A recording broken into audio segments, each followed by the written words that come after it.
আমার এই first time দেখলাম যে উপোস করে গলা দিয়ে আওয়াজ বেরোচ্ছে। হাই, তো আজকে আমি আবারও একটা ব্লগ নিয়ে চলে এসেছি। আমাকে দেখে বোঝা যাচ্ছে যে আমি খুব কাজ করছি, চুলগুলো একদম এলোমেলো হয়ে রয়েছে। আজকে বুদ্ধ পূর্ণিমা, সেই হিসেবে আমাদের বাড়িতে নারায়ণ পুজো হবে, তার জন্য সব গোছাগাছি চলছে। তো এখন রান্না হচ্ছে তরকারি আর খিচুড়ি, মানে খিচুড়িটা এখন হবে না, পুজো দিয়ে উঠে হবে, তার জন্য ব্যবস্থা এখন থেকেই করছে। এই যে আমার মা তরকারি কেটে দিয়েছে, আমিও কিছু কেটেছি, দিদিও অনেক কিছু গুছিয়ে দিয়েছে আর রান্নাও করেছে, কারণ আমার শাশুড়ি মা, আমার ছেলে, আমার বর এরা খাবে কি, এই জন্য নদাও আছে সঙ্গে। তো এদের জন্য রান্নাবান্না আলাদা করে করা হয়েছে, বাদবাকি রান্নাগুলো হচ্ছে। আর এদিকে গোছাগাছি চলছে। আর পুজোটা হচ্ছে আমার শাশুড়ি মা আর আমার ছেলের উপলক্ষে, কারণ আমার শাশুড়ি মা যেহেতু খুবই অসুস্থ, আর হচ্ছে আমার ছেলে জন্মের আগে আমরা একবার বলছিলাম যে ঘরে পুজো করবো, নারায়ণ পুজো, তো সেই জন্য আর করা হয়নি। তো এখন ঠিক করলাম যে তাহলে একবারই দিদি, শাশুড়ি মা আর আমার ছেলের উপলক্ষে পুজোটা দিয়ে দিই। আর আমার বর অনেকদিন ধরেই বলছিল যে কবে করবে, তো আমরা অনেকদিন ধরে করেও উঠতে পারছিলাম না, চেষ্টা করেও হচ্ছিল না। তো শেষমেশ আজকে আমাদের সেই দিনটা এসে গেছে, আমরা চেষ্টাও করেছি আর আমরা পেরেও গেছি। মানে ভগবান যদি না চায় তাহলে পুজো কি হয় বলো। প্রথমে আমার বর বলেছিল যে উপরে করতে, নদীও বলেছিল যে উপরে করো, কিন্তু পরে সবাই মিলে ঠিক করলো যে নিচেই হবে, কারণ শাশুড়ি মা যেহেতু উঠতে পারে না ঠিকঠাক মতো, উনি শুয়েই থাকে, ধরে বেঁধে যদি কষ্ট করে একটু উঠিয়ে বসানো যায় আর ঠাকুরের সামনে আনানো যায়, সেই কারণেই আমাদের নিচে করা, না হলে হয়তো উপরেই হতো। আর উপরে প্রচণ্ড গরম, সেও একটা ব্যাপার আছে। সব মিলিয়ে গুলিয়ে সব বিবেচনা করে ঠিক করলাম যে না, নিচেই ঠিক আছে। তো পুজোতে ফল প্রসাদ আর সিন্নি এইটুকুনি দিলে কি হয় বলো, তাই ভাবলাম যে তাহলে এইটুখানি খিচুড়ি রান্না করে তার সঙ্গে তরকারি, সেই মতোই প্রস্তুতি করে নিয়েছি। হ্যাঁ, এই যে এখানে কিন্তু টোটাল গোছানো চলছে। এই যে কৃষ্ণাদি নারকেল কুড়াচ্ছে। তো পুজোর নিচে তো মোটামুটি তৈরি, সব রেডি হয়ে গেছে। আর আমিও এদিকে রেডি হয়ে নিয়েছি।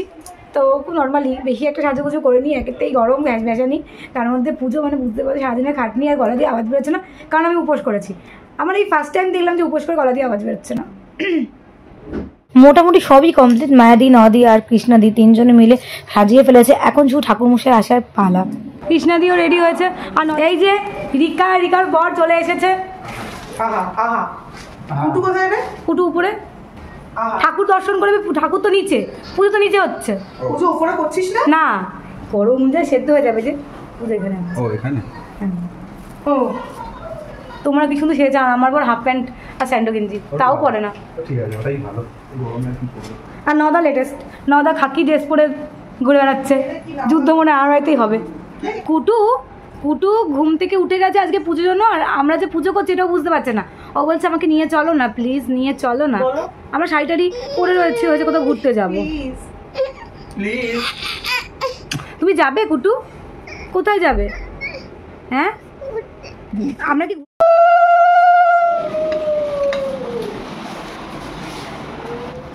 শঙ্কুদা আমাদের গোছানো কিন্তু অনেক আগেই হয়ে গেছে, আর ঠাকুরমশাই অনেক লেটে এসছে। এটা মনে ঠাকুরমশাইয়ের ধর্ম যে বলবে এক টাইম, আসবে আরেক টাইম। নারায়ণ বের করেছে, নারায়ণ বসিয়েছে।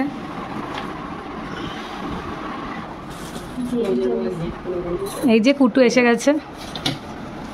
এই যে আমার ছেলেকে আপেল কেটে দিলাম, আমার ছেলে আপেল খাচ্ছে। এই যে নদা এসে পুজো দেখতে।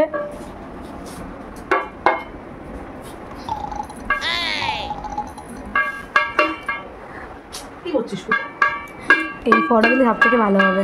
তুই আরেকবার কর।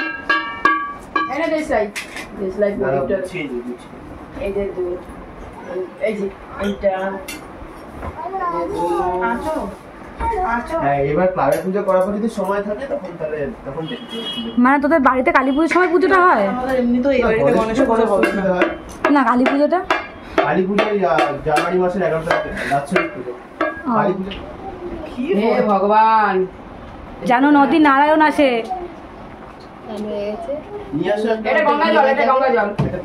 দুটো নারায়ণ আসবে নদীর ঘরে। হ্যাঁ, জামাই চেয়েছে, এটা ঠিক কথা। মানে ওনার জন্য নারায়ণ আসে, তো ভালো, তো এটা তো খুব ভালো কথা।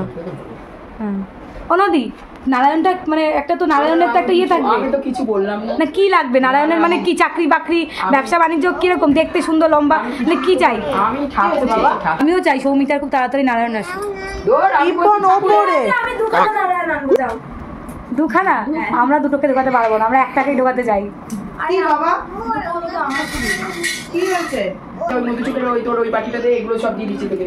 আমাকে দিয়ে দিচ্ছ? মানে ওইগুলো দে, শঙ্কর মধু কইটো নিজেই বললো মধু, আমাকে নিজেই বললো নদী বলছে মধু কৈতের বাটিটা বলে বলছে কি গো নদী তুমি বাড়িতে পুজো হলে বেশ ভালো লাগে, সবাই একসাথে কাজকর্ম থেকে শুরু করে সবকিছু করা হয়। আর আমাদের ঠাকুরমশাই কিন্তু খুব ভালো ছিল, পুজো কিন্তু দারুণ করেছে। হতে পারে বাচ্চা ঠাকুর, কিন্তু পুজো কিন্তু সত্যিই ভালো করেছে। এই কারণে পুজোটা নিচে করা। শাশুড়ি মেয়েকে ইচ্ছে ছিল যে ঠাকুরের সামনে এনে বসাবো, কিন্তু সেদিনকে উনি উঠতেই পারলেন না। আমাকে চেয়ারে বসিয়ে দিই, চেয়ারে বসিয়ে চলো না, নদার ঘরে হচ্ছে। হ্যাঁ একটুখানি ঠাকুর দর্শন করে আসবে, তবে চলে আসবে, তোমার ছেলে নিয়ে আসবে। চলো, পারবে, চেষ্টা করলে পারবে। দেখো না, অনেক চেষ্টা করে ওনাকে আনা গেল না, কারণ উনি উঠতেই পারছে না, হাঁটতে পারছে না, শুয়েই থাকছে। তো কি করবো, আমি চলে আসলাম পুজোর এখানে। তবে কে কতটা মজা পেয়েছে আমি জানি না, নিশ্চয়ই সবাই মজা পেয়েছে, কিন্তু তার থেকে বেশি মজা পেয়েছে আমার ছেলে। কাশিও বাদলে এই নাচছিল, আবার নিজে বাজাতে বলে চাইছিল, না দিলে আবার কাঁদো মুখও হয়ে যাচ্ছিল। অঞ্জলির সময় আমাদের ফুলের এতটা শর্ট পড়েছিল যে মায়াদি তার বাড়ি থেকে কিছু ফুল এনে আমাদের দিয়েছিল, সেখানেও কম। তো আমরা সবাই একটা একটা করে ফুল নিয়ে সেখানে আমরা অঞ্জলি দিয়েছিলাম।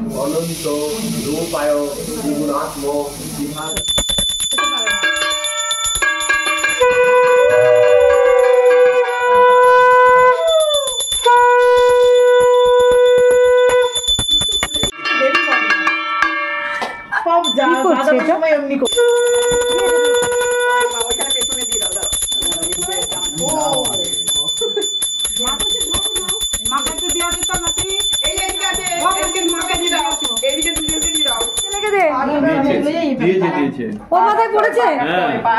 এই মোনা, আমার একটু দিয়ে যা, আমার শাশুড়িকে একটু দিয়ে যা বাবা, আমার শাশুড়িকে একটু দিয়ে যা।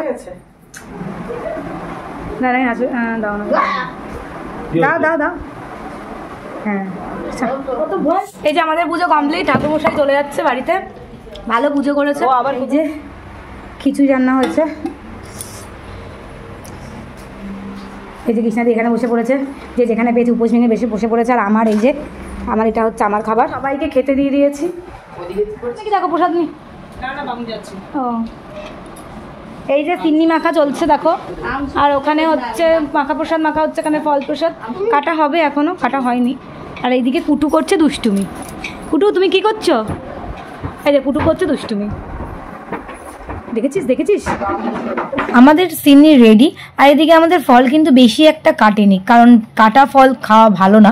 আমার ফল উৎসর্গ করে রেখে দিচ্ছে, যেটুকুনি ঠাকুরকে দেওয়া সেইটুকুনি সবাইকে আমরা বিতরণ করব, তাই ঠিক করেছি। আর লোক বেশি হলে আমরা কেটে দেবো। পুজোতে যদি বেশি লোক হয় তাহলে খুব ভালো লাগে। যাদেরকে আমি বলি তারা তো এসেছে, যাদেরকে বলিনি তারাও এসেছে। মানে আমার যে কি ভালো লাগেছে কি বলবো। জানো তো কথায় আছে অতিথি নারায়ণ, তো আমার বাড়িতে সত্যি নারায়ণ এসেছে। তোমাদের কার কার বাড়িতে এরকম হয় কমেন্টে কিন্তু আমাকে অবশ্যই জানাবে। চেয়ারগুলো সরাও তো, ব্যাংক কেউ বুঝছেও না। আর আবার পুজোর প্রসাদ খেতে খুব ভালো লাগে, সিন্নি বা খিচুড়ি। তবে কেউ যদি আমাকে ইনভাইট করে, কোনো কারণ না থাকলে আমি অবশ্যই যাই। বাবার সাথে আমি রূপাকেও কাজে লাগিয়ে দিয়েছিলাম সিন্নি ঢালার জন্য। হ্যাঁ ও মা, এটুকু তো করবোই, এটাই নেবো। জেম্মা, বাবু দাদা এখানে 1 ঘন্টা ধরে বসে আছে। সকালের থেকে যা আমাদের খাটনি হয়েছে, মানে পুজো করে একটা আনন্দ আছে, তার সাথে খাটনি অবশ্যই আছে। টোটালটা মোটামুটি কমপ্লিট হয়ে গেছে। প্রসাদ পুরো উঠে গেছে, সিন্নি প্রসাদ নিয়ে খুব চিন্তায় ছিল, সেই সিন্নি প্রসাদ উঠে গেছে। খিচুড়ি তো টানই পড়ে গেছে শেষে, মানে আমি অনেকটাই করেছি, তার সাথে টান পড়েছে। ঠিক আছে, তাতেও আমি খুশি, কারণ উঠে গেছে, মানে আমি খেয়েছি, এটাই আমার কাছে ভালো লেগেছে। তো আমাদের পুজো তোমাদের কেমন লাগলো এটা অবশ্যই জানাবে। তো ভিডিওটা আমি এখানেই শেষ করছি। ভিডিওটা ভালো লাগলে লাইক করো, শেয়ার করো, কমেন্ট করো, আর আমার চ্যানেলকে অবশ্যই সাবস্ক্রাইব করো। তাহলে আজকের মতো আসি, টাটা।